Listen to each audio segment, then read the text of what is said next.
told you last year I had a problem with hearts, and so now I have a headband that has hearts on it. I digress.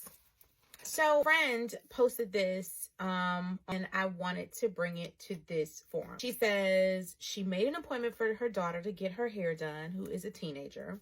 So we're not talking about a toddler. We're talking about a teenager. I think the girl is a freshman in high school. She says she cannot take the girl to the hair appointment, but that her husband was going to take the girl to the hair appointment. She lets the stylist know, hey, I'm not able to make it. My husband's going to drop my daughter off. The stylist replies and says, thank you. Okay, that's fine. Your husband can drop her off, but he can't come in. And later in some more details, we find out that this is the stylist's home. It's not like a salon. It's not like a public place. And the stylist is married and also has a husband. And I said, because I have had instances, being a single woman, being a divorced woman, I have been on this side of the coin where I have been side-eyed by women who have zero desire for me to have conversations with their husband. And being divorced in my 30s, you know, I was still young and hot to try looking cute. And people were always giving me this kind of like standoffish, you know, like I had the bubonic plague, right? Because I was divorced, because I was single, because I was whatever. And so I got into this habit, especially in churches and spaces where you find a lot of couples who are together all the time, that I would just call husbands husbands. So people be like, oh, this is my husband Charles. And I'd be like, hey husband, how you doing? It was my way of kind of separating this fact of like, I'm not trying to be friendly with your husband.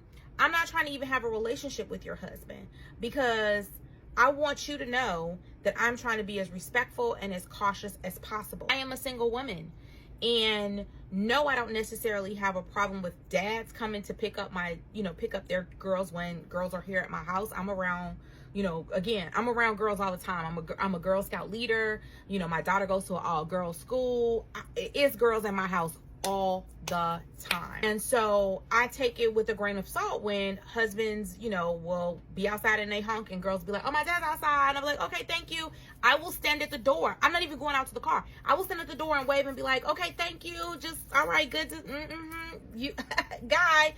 Because again, although these are men that know my daughter, have relationships with my daughter, have relationships with their daughter, we've been around in the same circles, I still want there to be misconception about any conversation, anything that is perceived to be weird.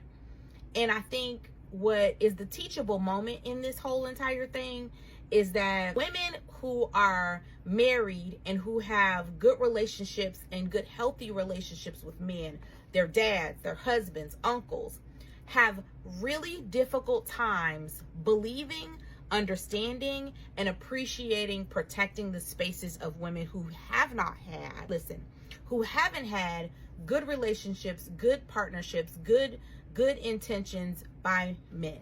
Again, I'm not saying that this woman's husband has any poor intentions.